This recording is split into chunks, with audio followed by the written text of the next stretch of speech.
கர்த்தருடைய பரிசுத்த நாமத்திற்கு மகிமை உண்டாவதாக.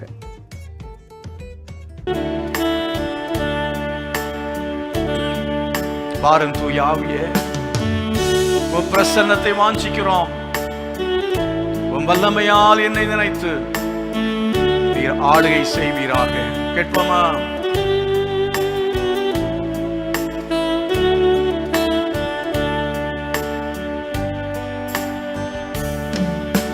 பாரும் தூய ஆவியே, பிரசன்னத்தை வாஞ்சிக்கிறோம். வல்லமையா எம்மை நிறைத்து ஆளுகை செய்யும். பாரும் தூய ஆவியே, பிரசன்னத்தை வாஞ்சிக்கிறோம். வல்லமையா என்னை நிறைத்து ஆளுகை செய்யும். ஜீவ தண்ணீர் நீரே, தாகம் தீர்க்கும்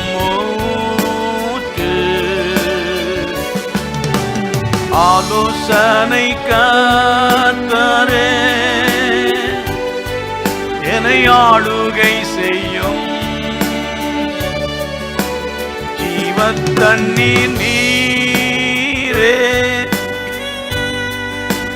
தாகம் தீர்க்கும் ஊற்று.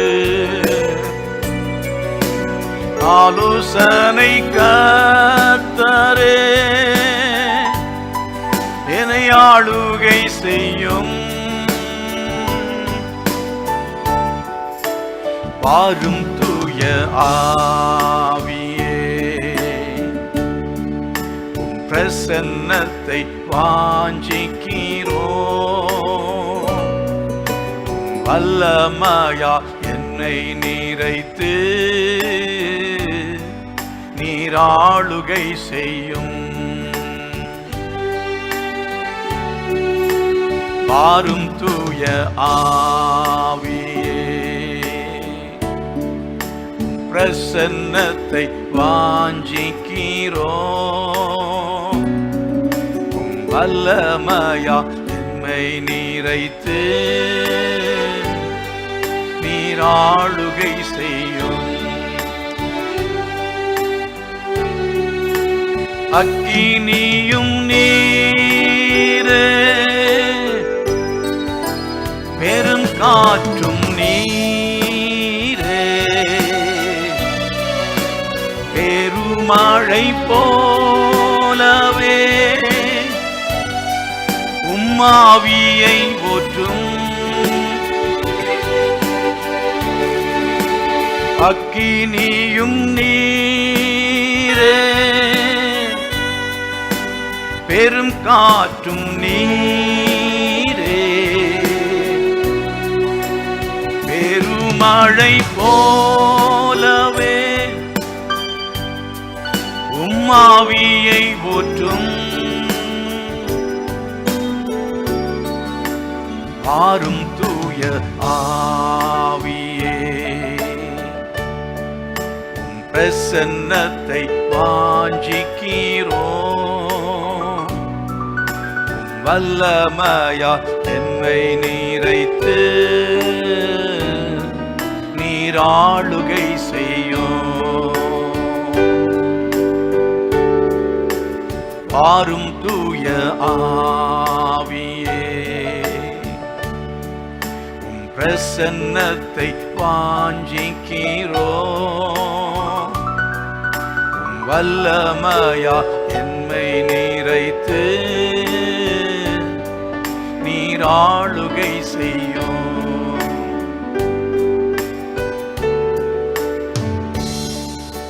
பரிசுத்த ஆவியானவரை இறங்கி வாங்க, எங்க நடுவில் உலாவுங்கப்பா. எங்களோடு இடைப்படும் பலவீனங்களை மாற்றி பலப்படுத்துகிற ஆவியானவரே, துன்பங்களையும் துயரங்களையும் நீக்கி ஆறுதல் படுத்துகிறவரே, எங்களை விடுதலையாக்குகிறவர், எங்களை ஆசீர்வதிக்கிறவர். நம்முடைய பிரசன்னத்தால் இந்த இடத்தை நிரப்புங்க, ஒவ்வொரு வீட்டையும் நிரப்புங்க. ஒவ்வொரு வார்த்தைகளும் உடைய ஜனங்களை ஆற்றட்டும், தேற்றட்டும், பலப்படுத்தட்டும். தொடர்ந்து நீ பேசும், நீ கிரியை செய்து உடைய நாமத்தை மையப்படுத்திக் கொள்ளும். இயேசுவின் நாமத்தில் பிதாவே, ஆமென், ஆமென். வாசிக்கலாம். மத்தேயு சுவிசேஷம் 8ஆம் அதிகாரம் 26வது வசனத்தில் இருந்து நான் வாசிக்கிறேன். அதற்கு அவர், அற்ப விசுவாசிகளே, ஏன் பயப்படுகிறீர்கள் என்று சொல்லி எழுந்து காற்றையும் கடலையும் அதட்டினார். உடனே மிகுந்த அமைதல் உண்டாயிற்று.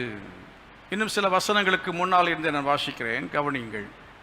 23ஆம் வசனத்திலிருந்து வாசிக்க கேளுங்கள். அவர் படவில் ஏறின பொழுது அவருடைய சீஷர்கள் அவருக்கு பின் சென்று ஏறினார்கள். அப்பொழுது படவு அலைகளினால் மூடப்படத்தக்கதாய் கடலில் பெரும் காற்று உண்டாயிற்று. அவரோ நித்திரையாயிருந்தார். அப்பொழுது அவருடைய சீஷர்கள் வந்து அவரை எழுப்பி, ஆண்டவரே, எங்களை இரட்சியும், மடிந்து போகிறோம் என்றார்கள். அதற்கு அவர், அற்ப விசுவாசிகளே, ஏன் பயப்படுகிறீர்கள் என்று சொல்லி எழுந்து காற்றையும் கடலையும் அதட்டினார். உடனே மிகுந்த அமைதல் உண்டாயிற்று. அந்த மனுஷர் ஆச்சரியப்பட்டு, இவர் எப்படிப்பட்டவரோ, காற்றும் கடலும் இவருக்கு கீழ்ப்படுகிறதே என்றார்கள். கண்களை மூடி ஆண்டவர் நோக்கி நாம் ஜெபிக்கலாம். நல்ல பிதாவே, இந்த நாளிலேயும் உடைய வசனத்தின் மூலமாக எங்களோடு இடைபடியாய் கேட்கிறேன். உடைய வார்த்தை அனுப்பி குணமாக்குகிற கர்த்தர், இந்த மாதத்தில் கர்த்தர் கொடுத்த வாக்குத்தத்த வசனத்திற்காய் ஸ்தோத்திரம். வெளிப்படுத்தின விசேஷத்திலே 1ஆம் அதிகாரத்தில் 17ஆம் வசனத்திலே நீ சொல்லி இருக்கிறபடி, பயப்படாதே, நான் முந்தினவரும் பிந்தினவரும் உயிருள்ளவருமாய் இருக்கிறேன் என்று சொன்னீரே. எங்களோடு கடந்த நாட்களில் தெளிவாய் பேசி இருக்கிறதுக்காய் ஸ்தோத்திரம். அந்த பயத்தின் ஆவியிலிருந்து இன்னும் யார் யார் விடுவிக்கப்படாமல் இருக்கிறார்களோ எல்லாரையும் விடுவிக்கும்படியாய் ஜெபிக்கிறேன், விடுவிக்கும்படியாய் ஜெபிக்கிறேன். இந்த நாளில் தொடர்ந்து எங்களோடு கூட பேசுவீராக. இயேசுவின் நாமத்தில் பிதாவே, ஆமென். பயப்படாதே என்று சொல்லுகிற கர்த்தர், பயப்படாதே என்று வாக்குத்தத்தம் கொடுத்திருக்கிற ஆண்டவர், உலகத்திலே பயப்படாதே என்று திரும்பவும் திரும்பவும் நம்மை பார்த்து தலைமுறை தலைமுறையாய் பேசுகிற ஒருவர் உண்டென்றால் நம்முடைய ஆண்டவர் தான். தலைமுறை தலைமுறையாய் பேசுகிறார். உங்களோடு பேசினார், முற்காலத்தில் முற்பிதாக்களோடு கூட பேசினார். அவர் வருங்காலத்தில் நம்முடைய பிள்ளைகளோடும் கூட அவர் பேசுவார். அவர் பேசுகிற வார்த்தை என்ன தெரியும்? அதிகமாய் பேசுகிற வார்த்தை பயப்படாதே என்று தான் பேசுவார். ஏனென்றால் இந்த உலகத்தில் பிறந்த மனுஷர்கள் எல்லாரும் பயத்தினாலே பீடிக்கப்பட்டிருக்கிறார்கள், பயத்தினாலே ஆட்கொள்ளப்பட்டிருக்கிறதை பார்க்கிறோம். ஆகவே இயேசு அவர் என்ன செய்கிறார் என்றால், அவர் ஒவ்வொரு மனிதனுடைய வாழ்க்கையிலையும் கடந்து சென்று அவனுடைய இந்த சூழ்நிலையின் மத்தியிலே ஆண்டவர் அவனை பார்த்து சொல்ல, நீ பயப்படாதே என்று அவர் சொல்லுகிற தேவனாக இருக்கிறார். உன்னுடைய வாழ்க்கையில நீ பயத்தோடு திகிலோடு வேதனையோடு கூட வந்திருப்பாய் என்று சொன்னால் அவர் நிச்சயமாகவே உன்னை விடுவிப்பதற்கு அவர் வல்லமுள்ள தேவன். இன்றைக்கே கர்த்தர் உன்னை பயத்திலிருந்து விடுவிக்க போகிறார். வேதம் சொல்கிறது, பயம் வேதனை உள்ளது. நமக்குள்ளே பயம் இருக்கும் என்றால் அது வேதனை உள்ள ஒன்று. நரகத்தை கொடிய வேதனையை கொடுக்கக்கூடியது என்று கூட சொல்லலாம். ஒரு மனிதனுடைய வாழ்க்கையிலே பயம் பிடித்து கொண்டதென்றால் அது அவனை மிகவும் வேதனைப்படுத்திவிடும், மிகவும் வேதனைப்படுத்திவிடும். திகில், கலக்கம், குழப்பங்கள் வரும் பொழுது அவன் பைத்தியக்காரனாக மாறிவிடுகிறான். பயம் வருகிற சமயத்திலே அவன் தற்கொலை செய்யும்படியான முடிவை எடுத்து விடுகிறதை பார்க்கிறோம். எதிர்காலம் எப்படி, இனி எல்லாம் சூன்யமாக தெரிகிறது, அவ்வளவுதான், முடிந்து போனது அப்படி என்று நினைக்கிற சமயத்திலே அவன் தற்கொலை செய்து மடியும்படி தீர்மானிக்கிறதை பார்க்கிறோம். ஆகையால் அருமையானவர்களே, நாம் பயத்தினாலே தற்கொலை செய்து மறிக்கக்கூடாது. உங்களை பார்த்து பயப்படாதே என்று சொல்லுகிற ஒரு தெய்வம் இருக்கிறார், இயேசு என்கிற தெய்வம் இருக்கிறார். அவர் இருக்கிறபடினாலே, அவர் பயப்படாதே என்று சொல்லுகிறபடினாலே அவர் சும்மா சொல்ல மாட்டார். அவர் பயப்படாதே என்று சொன்னால் நிச்சயமாக உனக்கு ஒரு வழியை திறப்பார், உன்னை தூக்கி விடுவார். உன்னுடைய அந்த புயல் இருந்தும் உன்னுடைய அந்த அலைகள் மத்தியில் இருந்தும் உன்னை காப்பாற்றுவதற்கு இயேசு வல்லமை உள்ளவர். இந்த புயலில் நான் சிக்கி இருக்கிறேன், இந்த அலைகள் மத்தியிலே நான் சிக்கி தவித்து கொண்டிருக்கிறேன், இந்த துன்ப கடலிலே நான் ஆழ்ந்து போகிறேன், என்னை ஒருவரும் காப்பாற்ற முடியாது என்று நீ பயத்தினாலே நடுங்கி சோர்ந்து போயிருக்கிறாயா? கர்த்தராகிய இயேசு சொல்கிறார், நீ பயப்படாதே மகனே, நீ பயப்படாதே என்று சொல்கிறதை பார்க்கிறோம். இங்கே இந்த சூழ்நிலை அப்படித்தான் நாம் பார்க்கிறோம். சீஷர்கள் என்ன செய்தார்கள்? இயேசு கிறிஸ்து, அதாவது இதே போல 2 சம்பவங்களிலே ஆண்டவர் சீஷர்களுக்கு உதவி செய்திருக்கிறார். ஆனால் இங்கே படவிலே இயேசு ஏறினார், சீஷர்களும் அவருக்கு பின்னே சென்று ஏறினார்கள். சீஷர்களும் அவருக்கு பின்னே சென்று ஏறினார்கள். இயேசு முன்னாலே படவிலே ஏறினார், சீஷர்கள் பின்னாலே ஏறினார்கள் என்று சொன்னால், எப்போவுமே இயேசுவுக்கு பின்னாலே போகிற சீஷர்களாக இருந்தால் நிச்சயமாகவே அப்படிப்பட்டவர்களை கர்த்தர் காப்பாற்றுவார். நீ இயேசுவுக்கு பின்னாலே போய் படவிலே ஏறு. உன் குடும்ப வாழ்க்கையிலே உன் குடும்ப வாழ்க்கையை நடத்த வேண்டும் என்றால் முதலாவது இயேசுவை முன்னே அனுப்பு. உன் சூழ்நிலைகளிலே, உன் பிரயாணத்தின் மத்தியிலே, உன் பிரயாணத்தை இயேசு அவரை முன்னாலே போகும்படி சொல்ல, இயேசுவே எனக்கு முன்னே செல்லுவீராக, எனக்கு முன்னே செல்லும் என்று சொல்லி கேட்கும் பொழுது இயேசு உனக்கு முன்னே அவர் செல்லுவார். அவர் முன்னே சென்று அவர் உன்னோடு கூட தங்கியிருந்து அவர் உன்னை வழி நடத்துவார், உன்னை அவர் பாதுகாப்பார். உன்னை ஆண்டவர் தெரிந்து கொண்ட ஒரு உன்னதமான நோக்கம் உண்டு.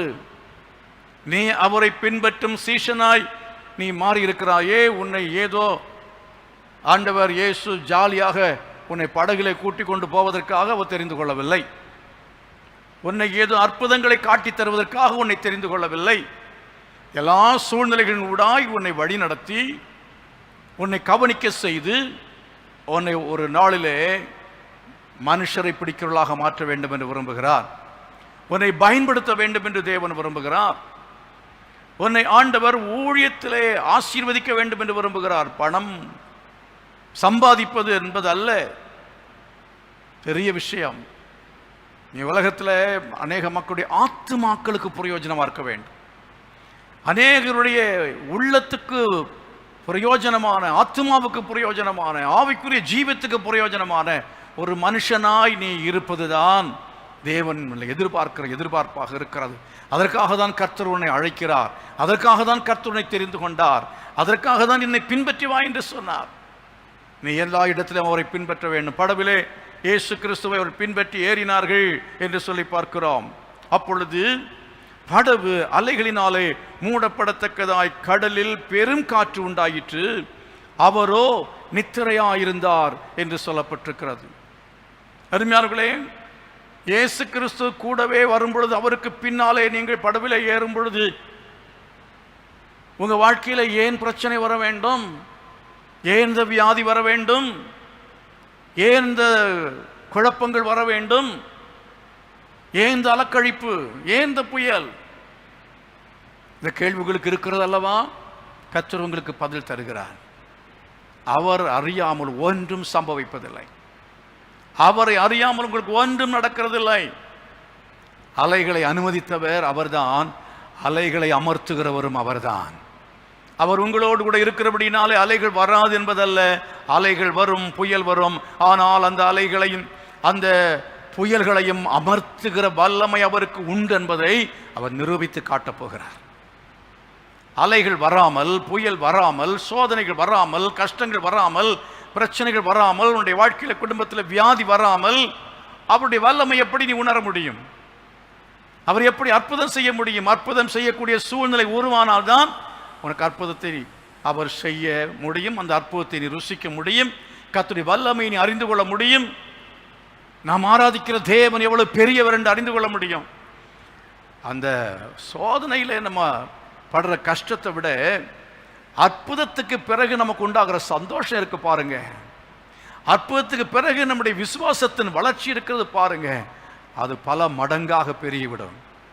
அப்படினாலே நமக்கு சோதனைகள் வரக்கூடாது, கஷ்டம் வரக்கூடாது, எந்த பிரச்சனையுமே வரக்கூடாது, அலைகள் அடிக்கக்கூடாது, புயல் வீசக்கூடாது என்று நினைத்து அப்படிப்பட்ட ஒரு வாழ்க்கை எதிர்பார்த்து கொண்டிருப்பாய் என்று சொன்னால் உன் வாழ்க்கையிலே நீ கர்த்தருடைய வல்லமையை உணர்ந்து கொள்ள முடியாது. நீ விசுவாசத்தில் என்ன செய்ய முடியாது, முன்னேற முடியாது. உன்னுடைய பயத்திலிருந்து உன்னை வெளியே கொண்டு வர வேண்டும் என்று சொன்னால், பயமே இல்லாத சூழ்நிலையிலேயே கர்த்தர் உன்னை வைத்துக்கொண்டு உன்னை பயத்திலிருந்து வெளியே கொண்டு வர முடியாது. பயத்திலிருந்து வெளியே வர வேண்டும் என்றால் உன்னை ஆண்டவர் ஆகாயத்துக்கு பூமிக்கு இடையில தூக்கி போட்டு விளையாடணும். உன்னை கடலுக்கு இடையிலே போட்டு புயலே உன்னை அலக்கழிக்க வேண்டும். படகுகளை அலக்கழிக்கிறதான அந்த நேரத்தில் தான் உன்னுடைய வாழ்க்கையில அந்த பயம் போகும். 10 முறை பிரச்சனை வந்ததுன்னா அப்புறம் அந்த பயம் போயிடும்.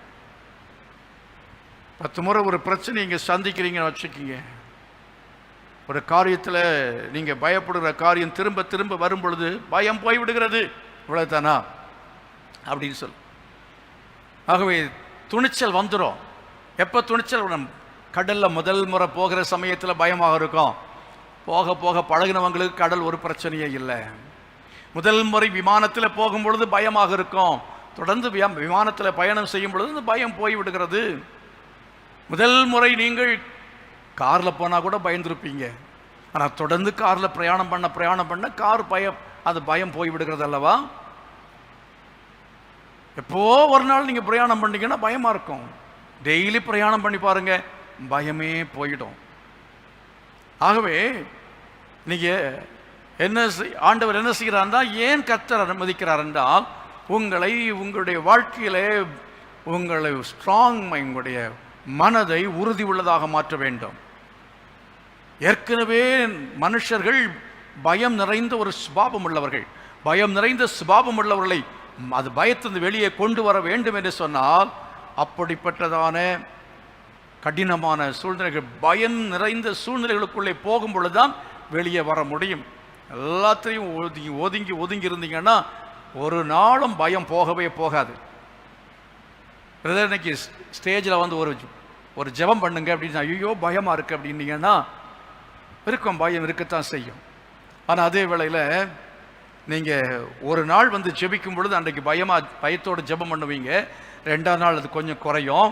தொடர்ந்து நீங்கள் ஜெபிக்கும் பொழுது எல்லா வாரமும் வந்து நீங்கள் மேடையில் நின்று பாருங்க, பயம் முதல்ல இருந்து பாருங்க, அந்த பயம் இருக்காது, போயிடும்.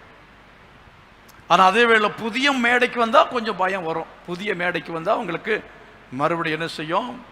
பயம் வரத்தான் செய்யும். கர்த்தர் உங்களை புதிய புதிய அனுபவங்களோட கூட நடத்துவார். எப்படி பயத்தை போக்காம கர்த்தர் உங்களை பயன்படுத்த முடியாது. பயந்தவனை பயன்படுத்த முடியாது.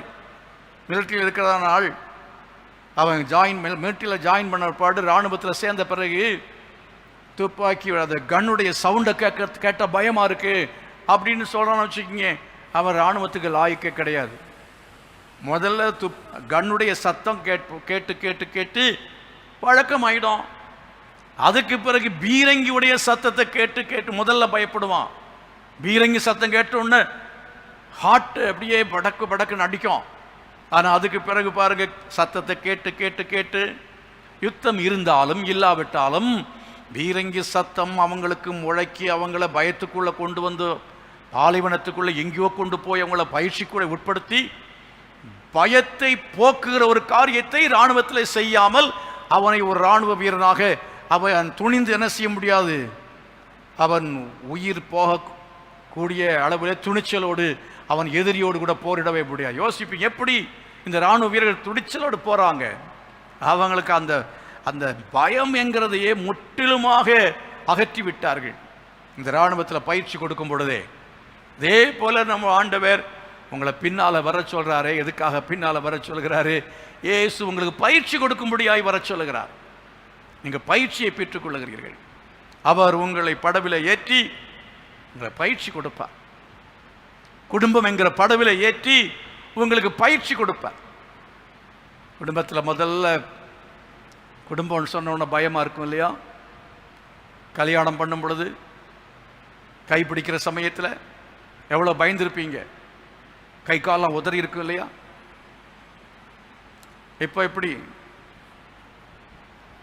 ஆரம்பத்தில் பயந்த மனைவி இப்போ ரொம்ப தைரியமாயிட்டா. அவளுக்கு பயமே இல்லை. ஓ, இந்த ஆள் கல்யாணம் பண்ணால் என்னென்ன பண்ணுவாரோ இப்படியோன்னெலாம் பயந்துக்கிட்டு இருந்தவன் இப்போ பயம் இல்லாமல் போயிடுச்சு.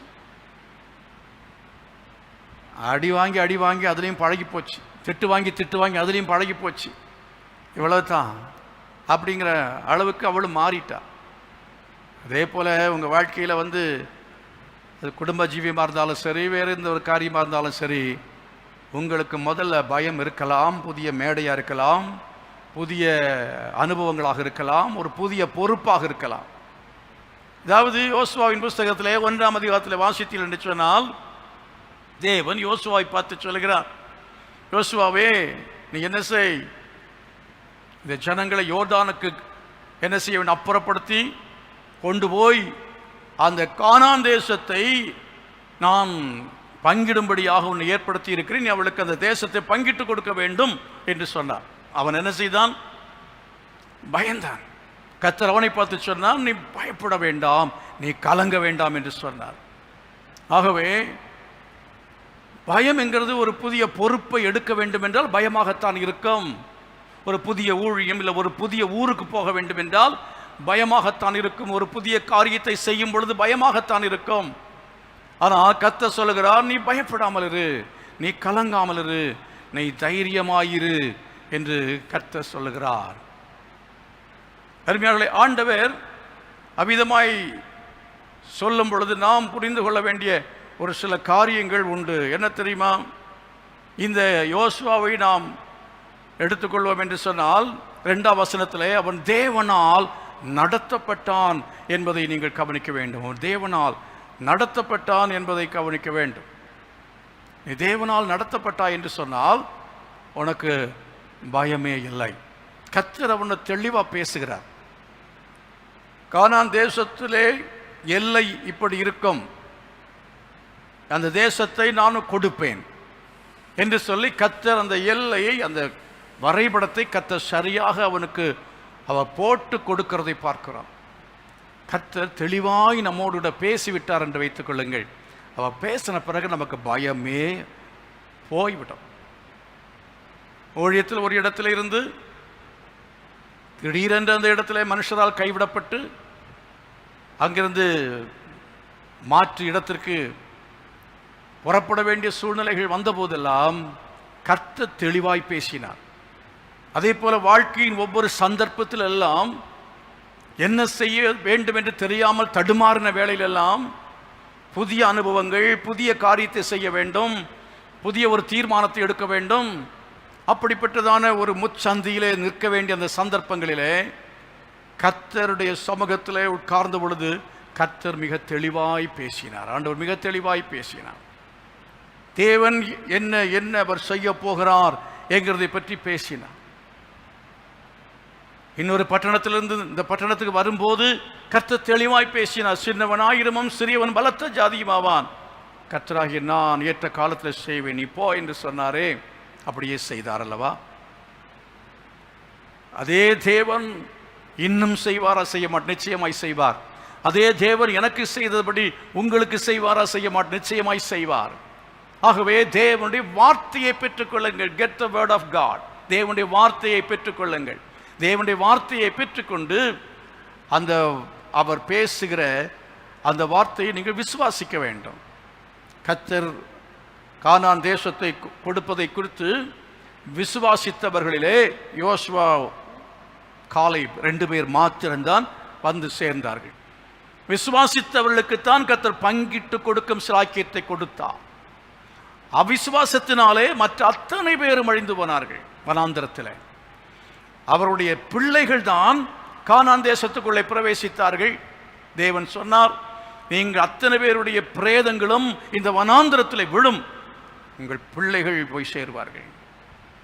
அருமையானவர்களே, உங்கள் அவிசுவாசத்தினாலே நீங்கள் அநேக கானான்களை சுதந்திரிக்க முடியாமல் போயிற்று. உங்களை கர்த்தர் ஆசீர்வதிக்க முடியாமல் போயிற்று. கர்த்தர் உங்கள் மேல் பிரியமில்லாமல் போய்விட்டார். நான் உங்களுக்கு சொன்னேன், ஞானம் நமக்கு இருக்கணும். ஞானத்தோடு கூட என்ன செய்யும்? விசுவாசத்தையும் சேர்த்துக்கொள்ளணும். ஞானத்தையும் விசுவாசத்தையும் சேர்த்து கொண்டோம்னா தைரியம், அதாவது நமக்கு என்ன வந்துவிடும்? பயம் போய்விடும். யாருக்கெல்லாம் ஞானம் இருக்கிறதோ விசுவாசம் இருக்கிறதோ ரெண்டையும் சேர்த்து பயன்படுத்துகிறவளுக்கு பயம் இல்லவே இல்லை.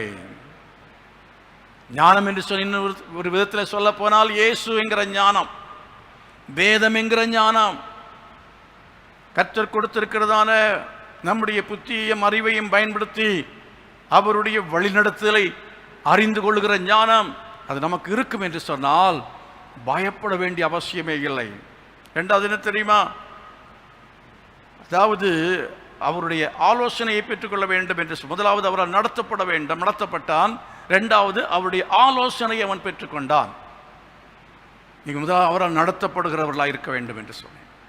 ரெண்டாவது அவருடைய ஆலோசனையை பெற்றுக்கொள்கிற ஆட்களாக இருக்க வேண்டும்.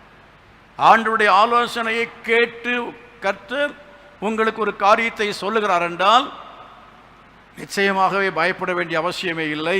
கர்த்தர் உங்களுக்கு ஆலோசனை கொடுத்தார் என்றால் நிச்சயமாகவே அந்த காரியம் வெற்றிகரமாக நடக்கும். அவர் உங்களுக்கு ஒரு ஆலோசனையும் சொல்லவே இல்லை என்று சொன்னால் அமர்ந்திருங்கள், பேசாமல் இருங்கள். நீங்கள் அவசரப்பட வேண்டாம். கர்த்தர் உங்களுக்கு ஆலோசனை தருவார். அதே போல தரிசனம் உங்களுக்கு இருக்க வேண்டும். தரிசனம் இருக்கும் என்று சொன்னால் பயப்பட மாட்டீர்கள். ஊழியத்திலே தரிசனம் உள்ளவன் பயப்பட மாட்டான். எவ்வளவு பேர் என்ன இருந்தாலும் சரி, அவன் தரிசனத்தோடு ஊருக்கு வந்திருக்கிறான். அந்த ஊரை விட்டு ஓடி போனால் ஓடி போக மாட்டான். ஒரு தரிசனத்தோடு இந்த உலகத்தில் வாடுகிறவனுக்கு பயம் இல்லை. அது எந்த நபராக இருந்தாலும் சரி. இப்படின்னு ஆவிக்குரிய தரிசனம் பெற்றவனுக்கு சுத்தமாக பயமே இருக்கிறதில்லை.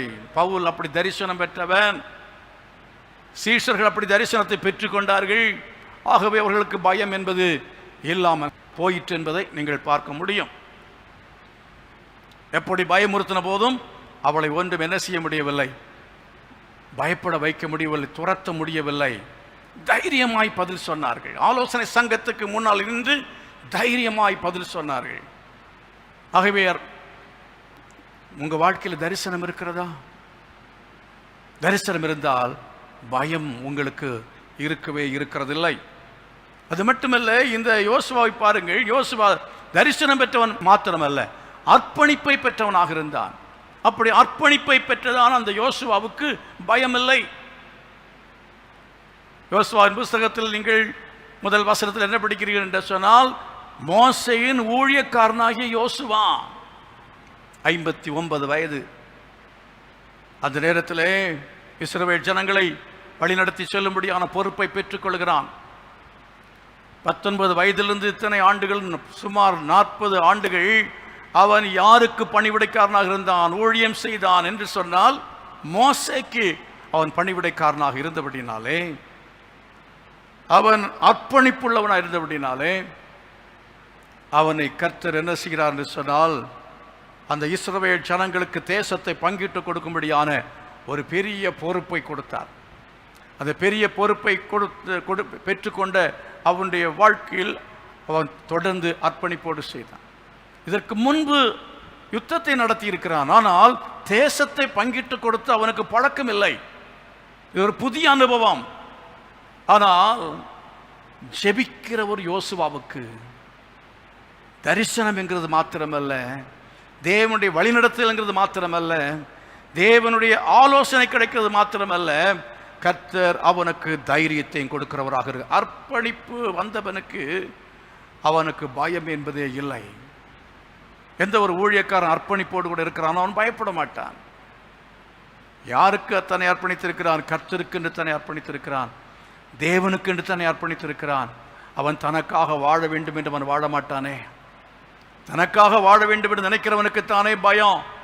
கர்த்தருக்காக வாழுகிறேன், நான் இந்த உலகத்தில் வாழ்ந்தாலும் வீழ்ந்தாலும் எல்லாம் இயேசுவுக்காக, அப்படி என்று இருக்கிறவனுக்கு பயமே இல்லை. எத்தனை பேர் சூழ்ந்து வந்தாலும் சரி, இந்த உலகத்தில் நீ கொன்று போட்டால் நான் கர்த்தருடைய ராஜ்யத்துக்கு போவேன், கர்த்தரை உயிரோடு காத்தால் இந்த உலகத்தில் நான் ஊழியம் செய்வேன், இந்த ஆண்டவருக்காக நான் ஊழியம் செய்வேன். கர்த்தரை காக்க வல்லமை உள்ளவர். இயேசு கிறிஸ்து அந்த நரிக்கு போய் சொல்லுன்னு சொன்னாரே. ஏன் சொன்னார்? ஆண்டா பயப்பட்டு ஏறுவதற்கு பயப்பட்டு அவர் ஒளிந்து ஓடவில்லை. தேவனுடைய சித்தத்தை உன்னை கொண்டு செய்வதற்காக கர்த்தர் அவர் வைத்திருக்கிறதை செய்து முடிக்கிறது வரையிலேயும் ஒரு சக்தியும் உன்மேல் கை போட முடியாது. ஒருவர் உன்னை தொட முடியாது. உன் பிராணனை எடுக்க முடியாது. கர்த்தர் உன்னை கொண்டு செய்து முடிக்க வேண்டிய வேலைகளை செய்து முடிப்பதற்காக நீ அர்ப்பணித்திருந்தால் அதை செய்து முடிக்கும்படியான திராணியும் சூழ்நிலைகளையும் ஞானத்தையும் கிருபை உனக்கு தருவார் என்பது சந்தேகமே இல்லை. ஆகவே பயப்படாதே, பயப்படாமல் தைரியமாய் என்ன செய், முன்னேறி கடந்து செல்லு என்று கர்த்தர் சொல்லுகிறார். அது மாத்திரமல்ல, அவன் ஆயத்தம் உள்ளவனாக இருந்தான். அதுக்காக ப்ரிப்பரேஷன், ப்ரிப்பரேஷன், ஆயத்தம் நமக்கு தேவை. இந்த அதிகாரத்தில் நீங்கள் வாசிக்க முடியும். என்ன சொல்லப்பட்டிருக்கிறது தெரியுமா? யோசுவாவின் புஸ்தகத்தில் 1ஆம் அதிகாரத்தில் வாசிக்க, அப்பொழுது யோசுவா ஜனங்களின் அதிபதிகளை நோக்கி, நீங்கள் பாளையத்தை உருவ நடந்து போய் ஜனங்களை பார்த்து உங்களுக்கு போஜன பதார்த்தங்களை ஆயத்தம் பண்ணுங்கள். உங்கள் தேவனாகிய கர்த்தர் உங்களுக்கு சுதந்திரிக்க கொடுக்கும் தேசத்தை நீங்கள் சுதந்திரித்துக் கொள்ளும்படி இன்னும் 3 நாளைக்குள்ளே இந்த யோர்தானை கடந்து போவீர்கள் என்று சொல்ல சொன்னான். இன்னும் என்னென்ன காரியங்கள் செய்ய வேண்டும் எல்லாவற்றையும் சொல்லி ஜனங்களை ஆயத்தப்படுத்தினான் என்று சொல்லி பார்க்கிறோம். ஆகவே நமக்குள்ளாலே ஒரு ஆயத்தப்படுத்துகிற ஒரு காரியத்தை ஆண்டவர் வைத்திருக்கிறார். நம்மை ஆயத்தப்படுத்த வேண்டும். மைண்டை ப்ரிப்பேர் பண்ணணும், நம்முடைய சரீரத்தை ப்ரிப்பேர் பண்ணணும். எந்த காரியத்தை நம்முடைய இதை நம்ம செய்ய போகிறோம், எதையும் நம்ம ஃபேஸ் பண்ணுறதுக்கு ரெடியாக இருக்கணும். நம்ம கூட இருக்கிறவர் யார்? கர்த்தர் இருக்கிறார். அவர் போக சொல்லிட்டார், போவோம். இனி மீதி காரியமெல்லாம் கர்த்தர் பார்த்து கொள்வார். எப்படி போகிறோம், யோர்தான் எப்படி திறக்கும், வழி திறக்கும், யோர்தானில் எப்படி கடந்து போகிறோம் நமக்கு தெரியாது. அவர் போகும்படி சொன்னார், போக சொன்னார். நாம் என்ன செய்கிறோம்? போவதற்கான ஆயத்தத்தை எடுத்து புறப்படுவோம். இனி தாமதம் பண்ணி கொண்டிருக்க வேண்டாம், செயல்படுவோம், புறப்படுவோம் என்று சொல்லி ஒரு புறப்பட்ட பொழுது கர்த்தர் யோர்தானையும் பிளக்கும்படி செய்தார், எரிகோவையும் கர்த்தர் உடையும்படி செய்தார், அந்த கானானை சுதந்திரித்துக் கொள்ளும்படி கிருபை செய்தார். இந்த யோசுவாவை கொண்டு அதை பங்கிட்டு கொடுக்கும்படியாக உதவி செய்தார். அருமையானவர்களே, உங்களை கொண்டு கர்த்தர் அப்படியே செய்வார். விசுவாசிக்கிறீங்களா? எத்தனை பேர் விசுவாசிக்கிறீங்க? நிச்சயமாய் கர்த்தரால் நடக்கும். தேவன் அதை நிச்சயமாய் உங்களை கொண்டு செய்வார். ஏற்கனவே வாசித்தோமே, அந்த வேத பகுதியில் இருந்து ஒரு சில காரியத்தை நான் உங்களுக்கு சொல்லி நான் சீக்கிரமாய் முடிக்க விரும்புகிறேன். இயேசு கிறிஸ்து அவர் படவில் ஏறினார், பின்னாலே போனார்கள் என்று ஒரு இடம் வரையிலையும் வந்தோமே. அதுக்கு பின்ன என்ன சம்பவித்தது என்று சொல்லி பார்க்கவில்லையே. அதை சற்று திரும்பி பார்க்கலாமே. மத்தேயு சுவிசேஷத்தில் என்ன செய்தார் இயேசு? அப்பொழுது படவு அலைகளினால் மூடப்படத்தக்கதாய் கடலில் பெருங்காற்று உண்டாயிற்று, அவரோ நித்திரையாய் இருந்தார் என்று சொல்லி இருக்கிறது. இயேசு கிறிஸ்து நித்திரையார். எப்போ? கடலில் கொந்தளிப்பு உண்டாயிற்று. சில சமயங்களிலே பிரச்சனைகள் வரும் பொழுது நாம் என்ன செய்யக்கூடாது என்றால் பயப்படக்கூடாது. பிரச்சனையிலே பயப்படாமல் இருக்கணும். பிரச்சனையிலே பயப்படாமல் இருக்க வேண்டும். ஆனால் கர்த்தராகிய இயேசு கிறிஸ்து அவர் தூங்கி கொண்டிருக்கிறாரே, அவர் ஏன் தூங்கி கொண்டிருக்க வேண்டும்? பிரச்சனை அனுமதிக்கிறது மாத்திரமல்ல, அவர் ஏன் தூங்கி கொண்டிருக்க வேண்டும்? இந்த கேள்வி உங்கள் எல்லாருக்கும் இருக்கலாம். அவர் நித்திரையாக இருந்தார். அப்பொழுது அவருடைய சீஷர்கள் வந்து அவரை எழுப்பினார்கள் என்று சொல்லப்பட்டிருக்கிறது. அவர்கள் என்ன செய்தார்கள்? அவரை எழுப்பினார்கள். அல்ல, கவனிக்க வேண்டும். பிரச்சனைகளில் நாம் என்ன செய்யக்கூடாது என்று சொன்னால் பயப்படாமல் இருக்கணும். முதலாவது பயப்படக்கூடாது. அலை அடிக்கிறது, புயல் வீசுகிறது, படகு என்ன செய்கிறது? அலக்கழிக்கப்படுகிறது. இந்த சமயத்தில் நாம் சாதாரணமாக எல்லா காரியத்திலும் உடனடியாக பயப்படக்கூடாது. நம்ம பயமாக இல்லாமல் தைரியமாக இருக்க கற்றுக்கொள்ள வேண்டும். உடனே எல்லாம் பயப்படுவாங்க, சின்ன சத்தத்துக்கும் பயப்படுவாங்க, சின்ன பிரச்சனைக்கும் பயப்படுவாங்க. ஆகவே சின்ன பிரச்சனைகள் வரும் பொழுது பயப்படக்கூடாது. ஸ்ட்ராங்காக இருக்கணும், உறுதியாக இருக்க பார்த்து கொள்ளலாம் என்று சொல்லி நமக்குள்ள ஒரு தைரியம் வரவழைத்துக் கொள்ள வேண்டும். தொடக்கத்திலேயே உங்களுக்கு பயம் வந்து விட்டது என்று வைத்துக் கொள்ளுங்கள். பயம் வந்தால் 10 பறந்து போகும். பயம் வந்து விட்டது வைத்துக் கொள்ளுங்கள், கையும் காலும் ஓடவே ஓடாது. விமானம் பறக்கிற சமயத்தில் ஒரு கோளாறு ஏற்படுகிறது, பைலட் உடனே பயந்து கையும் காலையும் உதறினார்னா என்ன ஆகிறதுக்கு? போக வேண்டியதுதான். இப்போ என்ன செய்யணும்? எப்படி இதை கட்டுப்பாட்டுக்குள்ளே கொண்டு வருவது? எங்கே தொடர்பு கொள்ள வேண்டுமோ தொடர்பு கொண்டு, எதை கேட்க வேண்டுமோ கேட்டு, எதை பார்க்க வேண்டுமோ படித்த அறிவு முழுவதையும் பயன்படுத்தி என்ன செய்ய வேண்டும்? அதை ஒரு கட்டுப்பாட்டுக்குள்ளே அதை சரியாக இயக்குவதற்கு அவர் வேண்டியபடி ஞானத்தை பயன்படுத்த வேண்டும், அறிவை பயன்படுத்த வேண்டும். ஆனால் ஒருவனுடைய வாழ்க்கையிலே அவன் பயந்து விட்டான் என்றால் பதறுகிற காரியம் என்ன செய்யுமா? சிதறுன்னு சொல்லியிருக்கிறார். ஆகவே அப்படி என்ன செய்ய? பயப்படக்கூடாது, பதறக்கூடாது. நாம் சிந்திக்க முடியாதபடி ஒரே குழப்பமாகிவிடும். குழப்பம் அல்லாமல் ஒரு காரியம் வரும் பொழுது அமர்ந்து சிந்தித்து நாம் எப்படி இதை சரி பண்ணுவது என்று பார்க்க வேண்டும். நம்முடைய அனுபவத்தின் மூலமாக பெற்றிருக்கிற அறிவை, கர்த்தர் நமக்கு கொடுத்த அனுபவங்கள் எல்லாம் இருக்கிறதே, கொடுத்த பயிற்சி, கர்த்தர் கொடுத்த அனுபவங்கள், இவைகளை நாம் பயன்படுத்துவது தவறு கிடையாது, பயன்படுத்த வேண்டும். ஆனால் அதை பயன்படுத்தும் பொழுதும் ஜெபத்தோடு அதை செய்ய வேண்டும், ஜெபத்தோடு செய்ய வேண்டும். இங்கே என்ன செய்திருக்க வேண்டும்? இந்த விதமாக படகு அலக்கழிக்கப்படும் பொழுது ஒரு நிமிடம் எல்லாரும் முழங்கால் படி போட்டு கர்த்தரை நோக்கி அவர்கள் ஜெபித்திருக்க வேண்டும், கர்த்தரை நோக்கி ஜெபித்திருக்க வேண்டும். அப்படி ஜெபித்து தங்களுடைய அறிவையும் பயன்படுத்தி இருந்தால் நிச்சயமாகவே அங்கே அவர்கள் அதிலே வெற்றி கொண்டிருக்க முடியும், அதில் அவர்கள் சமாளித்திருக்க முடியும். அதன் மத்தியிலும் எப்படியாவது அவர்கள் அதை சரி பண்ணியிருக்க முடியும். இல்லை என்று சொன்னால் கர்த்தர் அவருடைய ஜெபத்தை கேட்டு சரிப்படுத்தி இருப்பார். இப்போ இயேசு ஏன் தூங்கினார்? இயேசு தூங்குவதற்கு காரணம் என்னன்னு சொல்லி இவங்க ஜெபிப்பாங்களா ஜெபிக்க மாட்டாங்களா பார்க்கலாம். இந்த பிரச்சனை வரும் பொழுது இவர்கள் ஜெபிப்பார்களா ஜெபிக்க மாட்டார்களா என்று பார்க்கலாம் என்று சொல்லி இயேசு தூங்கினார். நித்திரையாக இருந்தார், நித்திரை இருந்தது போல இருந்திருப்பார். அப்பொழுது என்ன செய்தார்கள்? ஜெபிக்கிறதற்கு இவர்கள் ஆயத்தமாக இல்லை, ஜெபிக்கிறதை விட்டுவிட்டு போதகரை எழுப்பினார்கள். கர்த்தரை நோக்கி ஜெபித்தார்கள் என்று நான் குறிப்பிடவில்லை, குறிப்பிட முடியாது. இவர்கள் பார்த்ததெல்லாம் ஒரு போதகராகத்தான் எழுப்பினார்கள், ஏதோ ஒரு அற்புதம் செய்கிறவராக அவரை எழுப்பினார்கள். அநேக விசுவாசிகள் அதைத்தான் செய்கிறார்கள். பிரச்சனை வந்தவுடனே பாஸ்டர் கூப்பிடு அப்படின்னு சொல்லி பாஸ்டர் கூப்பிடுறாங்க. நீ பாஸ்டர் கூப்பிடுறதுக்கு முன்னாலே நீ முழங்கால் படி போட்டு கர்த்தரை நோக்கி ஜெபித்தால் உன் படகில் அற்புதம் நடக்கும் என்பதில் சந்தேகமே இல்லை.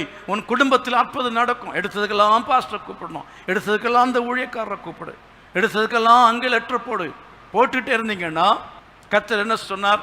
8ஆம் அதிகாரத்தில் அவரை எழுப்பி, ஆண்டவரே எங்களை ரட்சியும், மடிந்து போகிறோம் என்று சொன்னார்கள். அதற்கு அவர் என்ன சொன்னார்? அற்ப விசுவாசிகளே ஏன் பயப்படுகிறீர்கள் என்று சொல்லி எழுந்து காற்றையும் கடலையும் அதட்டினார். உடனே மிகுந்த அமைதல் உண்டாயிற்று என்று சொல்லி அற்ப விசுவாசிகளே என்று கூப்பிட்டார். அருமையார்களே, அற்ப விசுவாசம் என்பது எதை காட்டுகிறது? ஜெபமின்மையை காட்டுகிறது, ஜெபமின்மையை காட்டுகிறது. நீ ஜெபிக்கவில்லை என்றால், வேதம் வாசிக்கவில்லை என்று சொன்னால் நீ விசுவாசம் உள்ளவனாய் இருக்க முடியாது. விசுவாசம் இருக்கும் என்று சொன்னால் நிச்சயமாகவே மலையை பார்த்து பெயர்ந்து போ என்று சொன்னால் அது பெயர்ந்து போகும். நீ கடலை பார்த்து அமைதலாயிரு என்று கட்டளையிட்டால் உனக்கு கர்த்தர் வல்லமை கொடுத்திருக்கிறார். ஜெபிக்கிறவனுக்கு வல்லமை உண்டு. தேவனுடைய வார்த்தை வசனம் நமக்குள்ள இருக்கும் என்று சொன்னால் மலைகள் அசையும், கடலும் காற்றும் அமைதலாக மாறும் என்பதில் சந்தேகமே இல்லை. உன்னுடைய சூழ்நிலையை கர்த்தர் மாற்ற முடியும். நீ விசுவாசம் உள்ளவனாய் மாற வேண்டும். அதுக்காக தான் கர்த்தர் என்ன செய்கிறார்? அமைதியாக இருக்கிறார். அவர் நித்திரை செய்கிறார். அவர் நித்திரை செய்யும் பொழுது, அமைதியாக இருக்கும் பொழுது நீ என்ன செய்ய வேண்டும்? ஜெபிக்க வேண்டும். ஆண்டவரை நோக்கி கர்த்தரை நோக்கி பார்க்க வேண்டும். கர்த்தரை நோக்கி நீ பார்க்க வேண்டும். கடைசியாக ஒரு வசனத்தை நான் வாசிக்க விரும்புகிறேன். வாசிக்கலாம். ஏசாயா தீர்க்கதரிசியின் புஸ்தகத்தில் 41ஆம் அதிகாரத்தில் 10வது வசனம். The book of Isaiah chapter 41 verse 10. நீ பயப்படாதே, நான் உன்னுடனே இருக்கிறேன், திகையாதே, நான் உன் தேவன், நான் உன்னை பலப்படுத்தி உனக்கு சகாயம் பண்ணுவேன், என் நீதியின் வலது கரத்தினால் உன்னை தாங்குவேன் என்று கர்த்தர் சொல்லுகிறார். இதோ உன்மேல் எரிச்சலாயிருக்கிற யாவரும் வெட்கி லட்சை அடைவார்கள். உன்னோடே வழக்காடுகிறவர்கள் நாசமாகி ஒன்றுமில்லாமற் போவார்கள். உன்னோடே போராடினவர்களை தேடியும் காணாதிருப்பாய். உன்னோடே யுத்தம் பண்ணின மனுஷர் ஒன்றுமில்லாமல் இல்பொருளாவார்கள். உன் தேவனாயிருக்கிற கர்த்தராகிய நான் உன் வலது கையை பிடித்து பயப்படாதே, நான் உனக்கு துணை நிற்கிறேன் என்று சொல்லுகிறேன். யாக்கோபு என்னும் பூச்சியே, இஸ்ரவேல் என்னும் சிறுகூட்டமே, நீ பயப்படாதே, நான் உனக்கு துணை நிற்கிறேன் என்று கர்த்தர் இஸ்ரவேலின் பரிசுத்தருமாகி உன் மீட்பர் உரைக்கிறார். இதோ போரடிக்கிறதுக்கு நான் உன்னை புதிதும் கூர்மையுமான பற்களுள்ள எந்திரமாக்குகிறேன். நீ மலைகளை மிதித்து நொறுக்கி குன்றுகளை பதருக்கு ஒப்பாக்கி விடுவாய் என்று கர்த்தர் சொல்கிறார். நீ போராடினவர்களை தேடியும் காணாதிருப்பாய். உன்னோட யுத்தம் பண்ண மனுஷர் ஒன்றுமில்லாமல் இல்பொருள் ஆவார்கள் என்றெல்லாம் சொல்லியிருக்கிறபடினாலே நாம் அப்படியெல்லாம் நடக்கணும் அப்படின்னு சொல்லி ஆசைப்பட்டு விடக்கூடாது. கர்த்தர் இஸ்ரவேல் ஜனங்களுடைய எதிரிகளை பார்த்து அப்படி சொல்லுகிறார். ஒரு ஆள் யாருக்காவது விரோதமாக, ஒரு ஊழியக்காரருக்கு விரோதமாக ஏதோ பேசின உடனே கர்த்தர் அப்படிலாம் பண்ண மாட்டார். ஒரு விசுவாசிக்கு உங்களுக்கு விரோதமாக யாராவது பேசிட்டாங்கன்னா, பேசினாலும் சரி பேசாட்டாலும் சரி, நீங்கள் அவர்களை விரோதி என்று நினைக்கிறதுனால கர்த்தர் உங்களை சப்போர்ட் பண்ண மாட்டார். அப்படிப்பட்டதான ஆட்கள் உங்களுக்கு எதிரிகள் இருக்கும். இஸ்ரவேலுக்கு சுற்றிலும் தேசங்கள் எதிரிகளாய் மாறினது போல உங்கள் வீட்டை சுற்றிலும் இல்லாவற்ற உங்கள் வாழ்க்கையில் எதிரிகள் எழும்பும் பொழுது, உங்களுக்கு எதிராய் பல போராட்டங்கள், உங்களுக்கு எதிராய் பிரச்சனைகளை உருவாக்குகிறவர்கள் எழும்பும் பொழுது, நீ குடியிருக்கிற இடத்துல எழும்பலாம், இல்லை வியாபாரம் பண்ணுற இடத்துல எழும்பலாம், உங்கள் அலுவலகத்தில் உங்களுக்கு விரோதமாக எழும்பலாம், சபையிலே ஊழியக்காரலாக இந்த ஊழியத்தில் எழும்பலாம். அப்படியெல்லாம் எழும்பும் பொழுது பயப்படக்கூடாது. பயந்து விட்டு ஊரை காலி பண்ணிட்டு ஓடிடக்கூடாது. பயந்து நீங்கள் அப்படியே மனம் தளர்ந்து வாழ்க்கையை வெறுத்து கைவிட்டு விடக்கூடாது. வாழ்க்கையில் நீங்கள் தொடர்ந்து முன்னேற வேண்டும், செயல்பட வேண்டும். நீங்கள் செயல்படுவது நிறுத்திவிடக்கூடாது, நம்பிக்கை இழந்து விடக்கூடாது. தொடர்ந்து அவர்கள் போராட மாட்டார்கள். ஆண்டவரே, 5 வருஷமாக நான் பார்க்குறேனே, 10 வருஷமாக பார்க்குறேனே, அவன் எனக்கு விரோதமாக பேசிகிட்டு இருக்கிறானே, எனக்கு விரோதமாக வேலை செய்கிறானே என்று நீங்கள் நினைக்கலாம். ஒருவர் தலை சிறந்த சில போதகர்களை பற்றி அவதூறாய் பேசி பயங்கரமாக பேசிவிட்டு சொல்கிறார், இவங்கெல்லாம் ஊழியத்துக்கு லாயக்கு இல்லாதவங்க, சீக்கிரமாக இவங்க ஒன்றுமில்லாமல் போயிடுவாங்க, ஊழியத்தை விட்டு போயிடுவாங்க, உலகத்தை விட்டு போயிடுவாங்க அப்படின்னு சொல்லி முடித்தார். அதை பார்க்கும் பொழுது எனக்கு வேதனையாக இருந்தது. அவர்கள் இருக்கிறார்கள், இவரோ போய்விட்டார். அருமையானவர்களே, நாம் மிக கவனமாக இருக்க வேண்டும், மிக ஜாக்கிரதையாக இருக்க வேண்டும். தேவனுடைய ஊழியக்காரர்களுக்கு விரோதமாக எதிர்த்து போராடக்கூடாது. தேவனுடைய ஊழியக்காரர்களுக்கு விரோதமாக எதிர்த்து போராடக்கூடாது. மோசேயினுடைய சகோதரியாக இருந்தாலும் அவள் மோசேயினுடைய மனைவிக்கு எதிராக நிமித்தமாக அவள் என்ன செய்தாள்? பேசினாள். என்ன நடந்தது? அவள் குஷ்டரோகியாய் மாறினாள் என்று சொல்லி பார்க்கிறான். ஆகவே ஊழியத்திலே வந்திருக்கிறவர்களை நீங்கள் எதிர்த்து போரிட்டால் நீங்கள் ஜெயிக்க முடியாது. அநேக ஆண்டுகளாக கர்த்தருடைய ஊழியத்திலே ஊழியத்தை செய்து பாடுகளை பட்டு தேவனுடைய நற்சாட்சியை பெற்றவர்கள், தேவனுடைய அதாவது சமூகத்திலே அங்கீகாரத்தை பெற்று அவரால் கனப்படுத்தப்பட்டவர்களாக இருப்பார் என்று சொன்னால், அப்படிப்பட்டதான பாத்திரங்கள் கை வைக்கக்கூடாது, எதிர்த்து பேசக்கூடாது, நீ கை நீட்டக்கூடாது. அப்படி செய்தால் இங்கே சொல்லப்பட்ட காரியங்கள்லாம் சம்பவித்துவிடும். உடனே சம்பவிக்காது. என்ன செய்ய வேண்டும்? ஒருவேளை தவறு செய்தால் உடனே மனம் வருந்தி மன்னிப்பு கேட்டு திருந்தி விட வேண்டும். உடனே கர்த்தர் எல்லாரும் அடிக்கிறது, அவர் என்ன அவ்வளவு மோசமான ஆளா என்ன? அப்படி செய்ய மாட்டார். காலங்களை வருடங்களை கொடுப்பார் கர்த்தர், பொறுமையா இருப்பார். உன் சந்ததி ஆசீர்வதிக்கப்பட வேண்டுமா? உன் குடும்பம் ஆசீர்வதிக்கப்பட வேண்டுமா? நீ தேவ ஜனத்துக்கு எதிராய் செயல்படாதே. தேவ சபைக்கு விரோதமாய் செயல்படுகிற எந்த ஒரு மனுஷனா இருந்தாலும் சரி, அவர்கள் இல்பொருளாய் போவார்கள் என்று சொன்னால் சபையின் விசுவாசிகளை பற்றி நான் இப்பொழுது சொல்லவில்லை. அது உலகத்தில் உள்ள மக்களாக இருந்தாலும் சரி, தேவனுடைய சபையை இல்லாமலாக்க வேண்டும், கிறிஸ்தவர்களை இல்லாமலாக்க வேண்டும், கிறிஸ்தவ ஊழியனை அழிக்க வேண்டும் என்று நீ நினைத்து நீ செய்தால் ஒன்றில் நீ சபலை போல ரட்சிக்கப்படுவாய். இல்லை என்று சொன்னால் நீ எவ்வளோ பெரிய சேனையாக இருந்தாலும் சரி, ஹிட்லரும் இல்லை, ஹிட்லருடைய சேனையும் இல்லை. ஹிட்லர் தயார் பண்ணதை விடையா ஒரு படை வேற யார் தயார் பண்ண முடியும்? அவனாலே அநேக நஷ்டங்கள் உண்டானது உலகத்திற்கு. ஆனாலும் உலகம் இன்றைக்கு இருக்கத்தான் செய்கிறது, கிறிஸ்தவம் இன்றைக்கு இருக்கத்தான் செய்கிறது, யூதர்கள் இன்றைக்கு இருக்கத்தான் செய்கிறார்கள். யூதர்களை அழிக்க முடியவில்லை, இஸ்ரவேலை அழிக்க முடியவில்லை.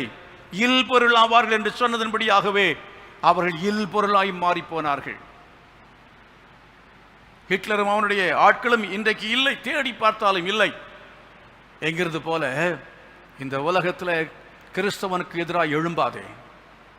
இன்றைக்கு கர்த்தர் விட்டு வைப்பார், ஆனால் இது தொடரும் என்று நினைக்க வேண்டாம். இதன் மூலமாய் கர்த்தர் இந்தியாவிலே எழுப்புதலை கொண்டு வருவார். இதன் மூலமாய் தேசம் ரட்சிக்கப்படும். இதன் மூலமாய் கர்த்தர் அற்புதங்களை செய்வார். கர்த்தர் அவர் என்ன செய்வார் என்றால், எழுந்து யுத்த நாளில் போராடுவது போல ஒரு போராடும் வேளை சீக்கிரமாய் வருகிறது. ஆகையினாலே சபையை நீ பயப்படாதே, தேவ ஜனமே நீ பயப்படாதே. ஒருவேளை உனக்கு விரோதமாய் ஒரு தனிப்பட்ட மனிதன் எழும்பி உன்னை அழித்து விடும்படியாய் நினைக்கலாம், நீ பயப்பட வேண்டாம். அவன் ரட்சிக்கப்படுவான், அவன் ஆலயத்துக்கு வருவான். ஊக்கமாய் ஜெபிக்க வேண்டும். யாரும் அழிந்து போகிறதுக்காய் கர்த்தர் சித்தமுள்ளவர் அல்ல.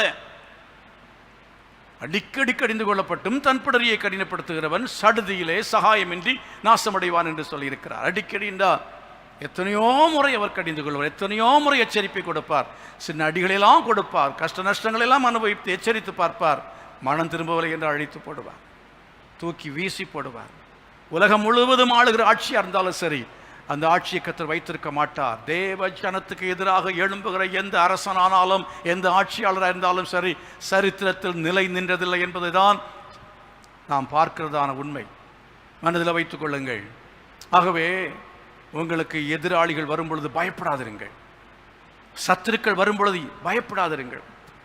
உங்களுக்கு விரோதமாக யாராவது எழும்பி பேசுகிறார்களா, பயப்படாதிருங்கள். தீமையான காரியங்களை செய்கிறார்களா, ஒன்றும் செய்ய முடியாது. உங்கள் ஊழியத்தை அழிக்க முடியாது, உங்கள் குடும்பத்தை அழிக்க முடியாது, உங்கள் வியாபாரத்தை அழிக்க முடியாது, தொழிலை அழிக்க முடியாது. எத்தனை பேர் எழும்பி வந்தாலும் சரி, நீ தேவனுடைய பிள்ளையாக இருப்பாய் என்று சொன்னார், நீ கர்த்தருடைய பிள்ளையாக இருப்பாய் என்று சொன்னார். கர்த்தருக்கு பிரியமானபடி நீ ஜீவிக்கும் பொழுது கர்த்தர் நிச்சயமாகவே அவர் காத்துக்கொள்வார். நீ பயப்படாமல் இரு. வேதத்திலே ஒரு வசனம் கடைசியாக நம்ம பார்க்கிறோம். மத்தேயு சுவிசேஷம் 10ஆம் அதிகாரம் 28வது வசனம். உங்கள் ஆத்துமாவை கொல்ல வல்லவர்களுக்கு பயப்படுங்கள், உங்கள் சரீரத்தை கொல்ல வல்லவர்களுக்கு பயப்படாதீங்கள். ஆகையால் அப்போஸ்தலர் 4:10 வாசிக்கிறோம். அப்போஸ்தலர்கள் தைரியமாய் நின்று பேசினார்கள். அவர்கள் மரணத்தை பற்றி பயப்படாமல் தைரியமாய் சாட்சி கொடுத்தார்கள். உங்களால் சிலுவையில் அறையப்பட்டவரும் தேவனார் மரித்தோர்ந்து எழுப்பப்பட்டவருமாய் இருக்கிற நசரேயனாகிய இயேசு கிறிஸ்துவின் நாமத்தினாலேயே இவன் உங்களுக்கு முன்பாக சொஸ்தமாய் நிற்கிறான் என்று உங்களுக்கும் இஸ்ரவேல் ஜனங்கள் எல்லாருக்கும் தெரிஞ்சிருக்க கடவுது. வீடு கட்டுவர்களாகி உங்களால் அற்பமாய் எண்ணப்பட்ட அவரே மூளைக்கு தலைக்கல்லானார். அவராலே அன்றி வேறொருவராலும் ரட்சிப்பு இல்லை. நாம் ரட்சிக்கப்படும்படிக்கு வானத்தின் கீழங்கும் மனுஷர்களுக்குள்ளே அவருடைய நாமமே அல்லாமல் வேறொரு நாமம் கட்டளையிடப்படவும் இல்லை என்று சொன்னார். நல்லா கவனிக்கணும். இந்த நாமத்தை குறித்து எவ்வளவும் பேசக்கூடாது என்று எச்சரித்து பேசின போது அவர்களுடைய ஜீவனுக்கு எதிராக சவால், அதாவது ஜீவனுக்கு எதிராக அவர்களை என்ன செய்தார் என்று சொல்ல பயமுறுத்தின பொழுது என்ன செய்ய பயப்படவில்லை. அவர்கள் ஒரு பெரிய பிரசங்கத்தை நடத்திவிட்டு சொல்கிறார், அவரால் அன்றி வேறொருவரால் ரட்சிப்பு இல்லை என்று தைரியமாய் பேசினார்கள். அதுபடினாலே உடைய ஆத்மாவை கொல்ல வல்லவர் அவர் ஒருவர் தான். அவருக்கு பயப்படுங்கள். இந்த உலக சரீரத்தை அழிக்க வல்லமை உள்ள நபர்கள் யார் வந்தாலும் சரி கொன்று போடுவேன் என்று சொல்லலாம். நம்மை ஒருவேளை கொன்று போட்டாலும் அதை கொன்று போடக்கூடிய அந்த சூழ்நிலைகளுக்குள்ளே போக வேண்டி வந்தாலும் பயப்படாமல் தைரியமாய் கர்த்தருக்காக சாட்சியாய் நிற்க வேண்டும். அப்படி நாமத்தை தைரியமாய் சொல்ல வேண்டும். ஊழியத்தை விட்டு ஓடி போகாதபடிக்கு, கிறிஸ்துவின் அன்பை விட்டு ஓடி போகாதபடிக்கு, விசுவாச வாழ்க்கையை விட்டு ஓடி போகாதபடிக்கு, என்ன பிரச்சனை வந்தாலும் சரி, எவ்வளவு பயங்கரமான போராட்டங்கள் வந்தாலும், எவ்வளவு சூழ்நிலைகள் வந்தாலும் பயப்படாமல் தைரியமாக அப்படி நாமத்தை சொல்லுவோம். அவருக்காக நம்ம ஜீவிப்போம். இயேசு சொல்லுகிறார், நீ பயப்படாதே, நான் முந்தினவரும் பிந்தினவரும் நான் உயிருள்ளவருமாய் இருக்கிறேன் என்று சொல்கிறார். கண்களை மூடி நாம் ஜெபிப்போம். ஓ ஹல்லேலூயா, நம்முடைய வாக்கு தத்தத்திற்காக உமக்கு ஸ்தோத்திரம் என்று சொல்லி எல்லாரும் கரங்களை உயர்த்தி ஆண்டவரை நோக்கி நம்ம ஜெபம் பண்ணி கேட்போமா? ஓ ஹல்லேலூயா, glory to God. உமக்காக வாழ எங்களை ஒப்புக் கொடுக்கிறோம். வாழ்ந்தாலும் உமக்காகப்பா, மரித்தாலும் உமக்காக. நாங்கள் பயப்படுவதில்லை. நாங்கள் பயப்படாமல் இந்த உலகத்தில் வாழ்வதற்காக கர்த்தர் எங்களோடு கூட இருக்கிறேன் என்று எங்களை தைரியப்படுத்தி இருக்கிறேன். என்ன சூழ்நிலை வந்தாலும் கர்த்தர்களை கைவிட மாட்டேன். எங்களை வழி நடத்துவீர், பரலோகம் கொண்டு போய் சேர்ப்பீர். பரலோகத்தின் மேன்மையான காரியங்களை வைத்திருக்கிறதுக்காக ஸ்தோத்திரம்.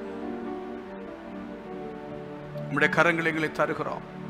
பூர்ண அன்பு பயத்தை புறம்பே தள்ளும் என்று சொல்லி இருக்கிறதே. உம்மோடுள்ள உறவிலே பூரணராய் நாங்கள் ஜீவிக்கும் பொழுது நாங்கள் பயப்பட வேண்டிய அவசியம் இல்லை. பயம் எங்களுக்கு இல்லை. அப்போஸ்தலனாகிய பவுல் அப்படி உம்மை பூரணமாய் நேசித்தபடினாலே, அப்போஸ்தலனாகிய யோவான் உம்மை பூரணமாய் நேசித்தபடினாலே, அப்போஸ்தலனாகிய பேதுரு உம்மை பூரணமாய் நேசித்தபடினாலே, சீஷர்கள் அனைவரும் இரத்த சாட்சிகளாய் மரித்தார்களே, உமக்காக ஓடினார்களே, எவ்வளவோ பயமுறுத்தல் மத்தியில் உமக்கு ஊழியம் செய்தார்களே. விதமாய் காணப்பட உதவி செய்ய வேண்டும் என்று நாங்கள் ஜெபிக்கிறோம். எங்கள் படவிலே எவ்வளவு பயங்கரமான அலைகள் வந்து மோதினாலும் கர்த்தாவே, நமக்கு உமக்கு பின் சென்று உம்முடைய படவிலே ஏறினவர்கள், உம்மை பின் சென்று படவிலே ஏறினாங்க. ஒரு நாள் திரும்பி பார்க்க கூடாது. நாங்கள் அற்ப விசுவாசிகளாய் இருக்கக்கூடாது. நாங்கள் ஆண்டவரை பிரச்சனை வரும் பொழுது ஏன் என்று கேட்கக்கூடாது. அதெல்லாம் எங்களை ஆண்டவரை நீ உருவாக்குவதற்காக, எங்களை பயத்தை போக்குவதற்காக, ஆண்டவரே எங்களை பெரிய பெரிய சோதனைகள் வழியாக நடத்தி எங்களுக்கு ஒரு மேன்மையான இடத்தை தருவதற்காக, எங்களை ஆண்டவரை சவால் நிறைந்த இடத்துக்குள்ளே கொண்டு போய் பயன்படுத்துவதற்காக எங்களுக்கு இந்த பிரயாணங்களையும் எங்களுக்கு இந்த விதமான சூழ்நிலைகளையும் அனுமதிக்கிறீர் என்பதை நாங்கள் அறிந்து கொண்டவர்களாக, நீ தூங்குகிறீர் என்று நாங்கள் குறையாய் நினைத்து விடாதபடிக்கு நீர் வேண்டும் என்று தூங்குகிறீர். ஆண்டவரே, நீ நித்திரையா இருக்கிறீர். நாங்கள் ஜெபிக்கிறோமா இல்லையா என்பதை பார்க்கும்படியா இந்த சூழ்நிலையில நாங்கள் எப்படிப்பட்ட விசுவாசம் உள்ளவர்களாய் இருக்கிறோம் என்பதை எங்களுடைய ஆவிக்குரிய ஜீவித்தை சோதிக்கும்படியா, எங்களுடைய விசுவாசத்தை சோதிக்கும்படியாய் எங்களை நடத்துகிற அந்த பாதையில நாங்கள் விசுவாசத்தை வெளிப்படுத்த, எங்கள் விசுவாசத்தை நிரூபிக்க உதவி செய்யும். ஆவிக்குரிய ஜீவித்தை, எங்கள் ஜெப ஜீவியத்திலே நாங்கள் இருக்கிறோம் என்பதை நாங்கள் நிரூபித்து காட்ட உதவி செய்ய வேண்டும் என்று நாங்கள் கேட்கிறோம். தாழ்த்துகிறோம் ஆண்டவரை, நம்முடைய கரங்களை தருகிறோம்.